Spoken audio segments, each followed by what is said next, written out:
Esta conferencia versa sobre el mundo emocional. Cuando David Goleman publicó La inteligencia emocional, se produjo como un desbordamiento de escritos y estudios sobre el tema. Todos los campos se hicieron eco: la educación, la política, la publicidad, etc.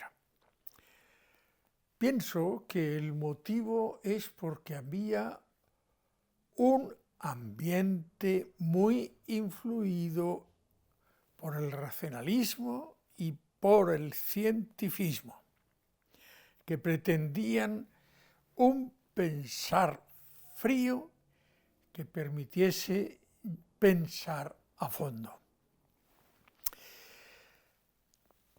Sin embargo, pues muchos se daban cuenta de la insuficiencia tanto del racionalismo como del cientifismo.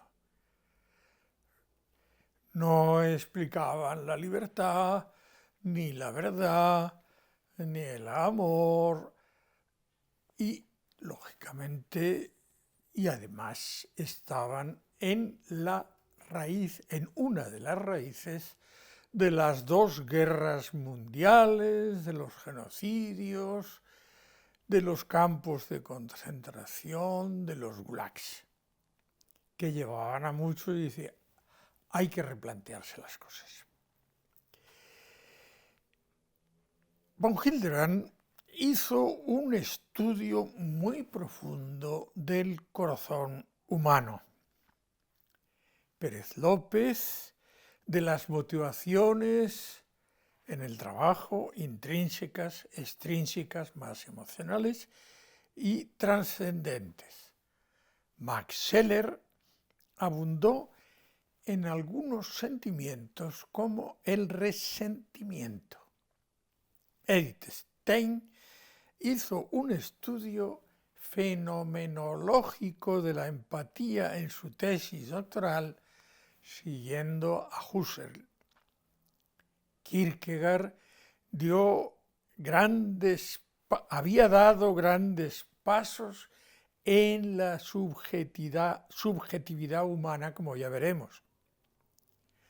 Hace poco vi unos vídeos de psicólogos y psiquiatras sobre la afectividad, a mi entender muy correctos, pero me dio la impresión de que acababan de descubrir el mar Mediterráneo, salvo para diagnosticar y curar enfermedades. Cogí la Suma Teológica de Santo Tomás y era mucho más luminoso porque unía alma y cuerpo. Aristóteles, en su Ética a Nicómaco, es su predecesor.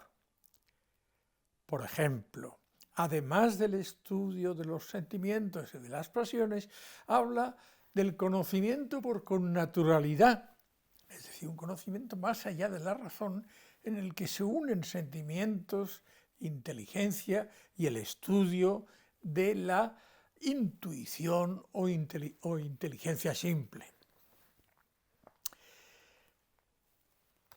Las emociones, los sentimientos, los afectos y pasiones son poco controlables por la voluntad y la inteligencia.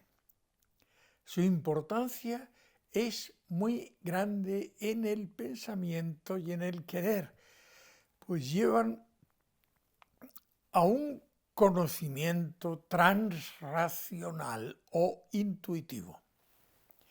A veces este conocimiento que va más allá de la razón se le llama inteligencia emocional, aunque la expresión no sea demasiado correcta. Lo cierto es que el enamorado conoce más profundamente y llega a descubrir matices inalcanzables al solo razonamiento. La etimología de la palabra filosofía, amor a la sabiduría, indica que hasta el saber no es frío, sino apasionado. Esto se podría decir de todas las áreas del conocimiento y llamarle filociencia, filoquímica, etc., aunque solo se reserve este modo de hablar para algunas disciplinas de letras, como la filología. Hay mayor penetración al entender cuando mueve el amor o la alegría que cuando faltan.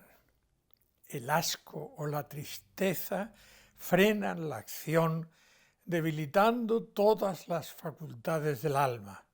El odio empaña el recto conocer. Von Hildebrand dice que la existencia de una dimensión profunda del alma que no cae bajo nuestro dominio como sucede con los actos volitivos es algo característico del carácter creado del hombre. El hombre es más grande y más profundo que las cosas que puede controlar su voluntad libre. Su ser alcanza profundidades misteriosas que van mucho más allá de lo que él puede engendrar o crear. Probablemente nada expresa mejor esta realidad de la verdad de que Dios está más cerca de nosotros que nosotros mismos. Y esto se aplica no solo a lo sobrenatural, sino también de modo análogo a la esfera natural.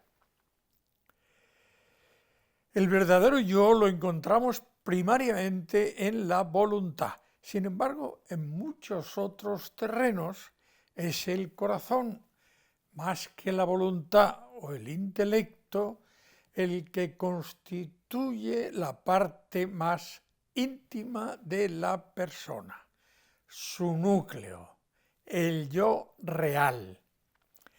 Esto sucede así en el ámbito del amor humano, el amor conyugal, la amistad, el amor filial y paterno. Aquí el corazón es el verdadero yo. No solo porque el amor es esencialmente una voz del corazón, lo es también en la medida en que el amor apunta directamente al corazón del amado. Quiere tocar su corazón y llenarlo de felicidad. Solo entonces sentirá que ha logrado llegar al verdadero yo de su amado.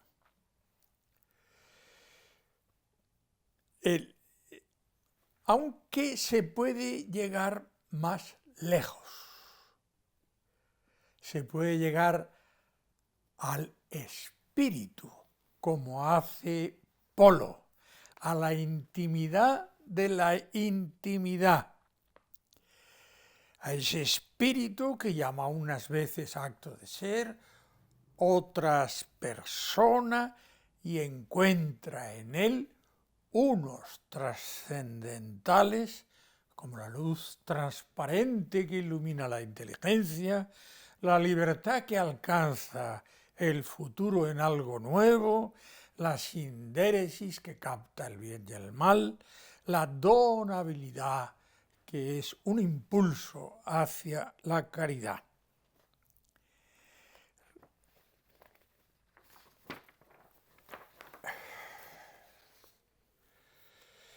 En este tratado defiendo que las pasiones, mejor llamadas sentimientos o afectos, términos que usaré casi indistintamente, fluyen del corazón y que éste reside primariamente en el acto de ser de la persona, constituyendo su intimidad más profunda. Toda acción del alma y del cuerpo está influida por el corazón. El corazón, en el sentido más amplio del término, es el centro de esta esfera. El carácter determinante que desempeña en la persona humana se nos revela claramente después de un vero análisis de la esfera afectiva. La afectividad con el corazón como su centro, juega un papel específico en la constitución de la persona como un mundo misterioso y propio. Está indisolublemente conectado con los movimientos más existenciales de la persona y con el yo. Es bien conocido que la Biblia utiliza el corazón, la palabra es leb, para designar lo más íntimo del ser humano, más allá de toda la riqueza de afectos que tiene el hombre. En la cultura occidental sigue vigente este modo de hablar en lo religioso, en lo poético, en lo coloquial, pero mucho menos en el mundo filosófico. Quizá porque lo usaron poco los griegos o por las diversas formas de racionalismo que más o menos conscientemente desprecian esta vivencia por ser difícil controlarla o porque algunos dicen que desdice del pensador puro, como si fuese necesario negar los afectos para conocer fríamente con su razonamiento gélido, como diría Heidegger. Vemos un buen resumen de San Josemaría acerca del sentido de corazón en la Biblia. Al corazón pertenece la alegría, que se alegre mi corazón en tu socorro, el arrepentimiento. Mi corazón es como una cera que se derrite dentro de mi pecho. La alabanza a Dios, de mi corazón brota un corazón hermoso. La decisión para oír al Señor está dispuesto en mi corazón. La vela amorosa, yo duermo, pero mi corazón vigila. Y también la duda y el temor. No se turbe vuestro corazón, creed en mí. El corazón no solo siente, sino también sabe y entiende. La ley de Dios es recibida en el corazón y en él permanece escrita. Añade también la escritura de la abundancia del corazón a la boca, y el Señor echó en cara a unos escribas: ¿por qué pensáis mal en vuestros corazones? Y para resumir todos los pecados que el hombre puede cometer, dijo: del corazón salen los malos pensamientos, los homicidios, adulterios, fornicaciones, hurtos, falsos testimonios y blasfemias. Cuando en la Sagrada Escritura se habla del corazón, no se trata de un sentimiento pasajero que trae la emoción o las lágrimas. Se habla del corazón, sigue San Josemaría, para referirse a la persona que, como manifestó el mismo Jesucristo, se dirige toda ella, alma y cuerpo, a lo que considera su bien, porque donde está tu tesoro, allí estará tu corazón. La tradición cristiana ha vertido su experiencia sobre el desorden afectivo en el esquema de los pecados capitales. Con este esquema se aclara con enorme sabiduría práctica un elenco de los principales móviles desordenados de la afectividad: soberbia, avaricia, lujuria, gula, ira, envidia y pereza. Algunos añadían la asidia o tristeza vital, melancolía fruto de la depresión, del agotamiento o de la tibieza espiritual. La riqueza de los sentimientos positivos ha tenido peor suerte en el terreno de los escritores espirituales antiguos, a que no son pocos los que se explayan en la importancia de la alegría y el buen humor, como San Francisco de Sales, San Felipe Neri y San José María. Unamuno dice en la novela La tía Tula que con frecuencia la cabeza no coincide con el corazón y que incluso cuando coinciden hay algo más hondo ahincado en el interior que no está conforme y se revela. A este fondo último afectivo vamos a referirnos en este estudio. Es válida la consideración del original de que el fondo del individuo lo marca el corazón. Al pasar del hablar revelado al lenguaje filosófico, se consigue mayor precisión, aunque sea menos sugerente. Nosotros decimos que en el acto de ser personal se da toda la riqueza del término corazón de un modo vivo. Desde este centro personal influye en la inteligencia, en la voluntad, en los sentidos, siendo como el envoltorio de todo el actuar humano. Las acciones no pueden ser impasibles, y si se pretendiese esa imperturbabilidad total, sería una gran imperfección, viviéndose una vida inhumana o una enfermedad grave. El acto de ser está vivo, ama, se alegra o entristece con toda la riqueza del sentir humano. En el gráfico que hemos puesto vemos la relación del afecto espiritual, del afecto psíquico y del corporal. Dios, en su misma armonía perfecta de justicia y misericordia, es un inmenso corazón. La revelación bíblica de la intimidad divina es importante para conocer el corazón de Dios y el corazón humano que es su imagen. Yahvé se arrepintió de haber creado a los hombres y le pesó en su corazón. Irritaban al Santo de Israel, por ellos se rebelaron e irritaron su Santo Espíritu. Ellos ofenden a Dios, le cansan. No solo se da el amor con cólera en Dios, sino el amor con clemencia que supera la ira en su interior. Un vuelco ha dado en mí mi corazón, a una han ardido mis entrañas.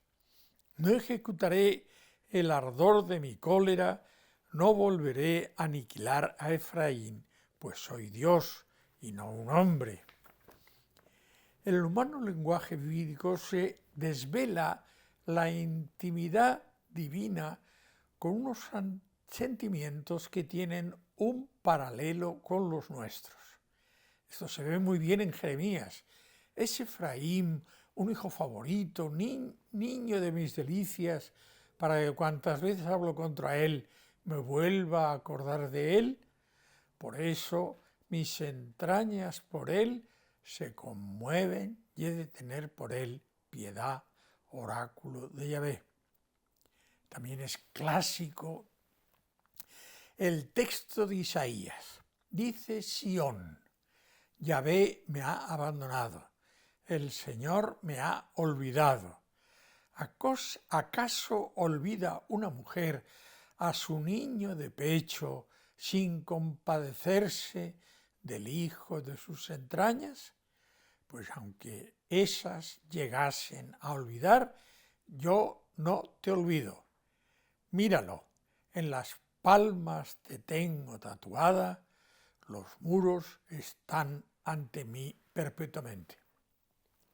La ternura, la compasión, el cariño que no olvida y que sufre ante el dolor del hombre es mostrado por los profetas, pueblo mío, ¿qué te hice? ¿En qué te molesté? Respóndeme. Pero Dios no se aflige por sí, sino por el hombre, se aflige por puro amor. Aunque puedan interpretarse estas expresiones como antroformismos para hablar de Dios, algunas veces tienen aspecto de defecto y no se pueden atribuir a Dios, pero también se puede decir que reflejan a un Dios vivo y nosotros, los hombres, somos reflejos e imagen de ese Dios vivo. No al revés. Lejos quedamos del Dios lejano, inmutable, frío y poco accesible a los humanos. Como dice el Concilio Vaticano II, en lo más profundo de su conciencia descubre el hombre la existencia de una ley que no se dicta a sí mismo, pero a la cual debe obedecer y cuya voz resuena cuando es necesario en los oídos de su corazón, advirtiéndole que debe amar y practicar el bien, que debe evitar el mal, haz esto, evita aquello. Porque el hombre tiene una ley escrita por Dios en su corazón, en cuya obediencia consiste la dignidad humana por la cual será juzgado personalmente. La conciencia es el núcleo más secreto y el sagrario del hombre en el que éste se siente a solas con Dios, cuya voz resuena en el recinto más íntimo de aquella.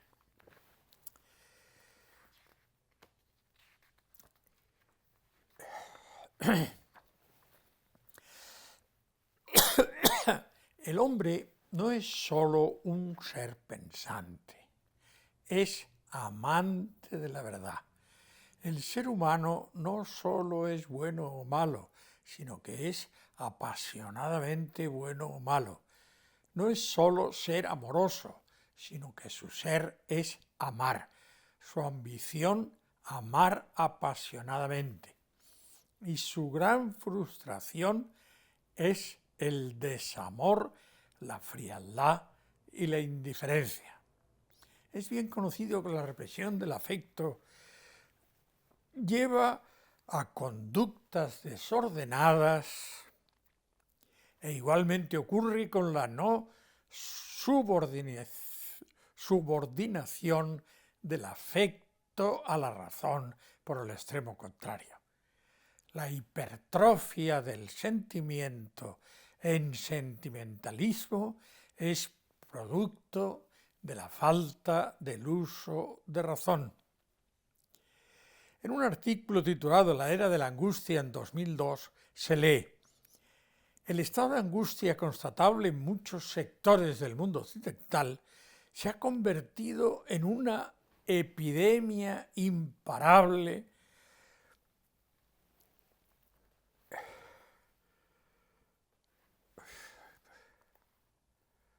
que aparece estrechamente enraizada en nuestro propio estilo de vida.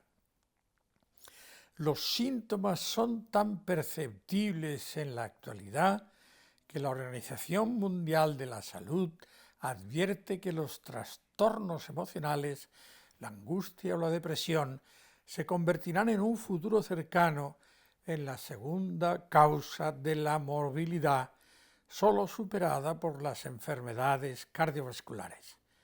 En España, en los años 90, un 10% de la población está afectada, es decir, 4 millones de personas. Y lo más preocupante es que este cáncer del alma da la sensación que crece en paralelo a la expansión de los modernos estilos de vida. El diagnóstico puede ser difícil, pero indudablemente tiene que ver con la respuesta afectiva a unos planteamientos algo inhumanos. El problema del crecimiento de la angustia en el mundo occidental está ahí y pide soluciones antropológicas. En el 2024 es de suponer que haya crecido estos números.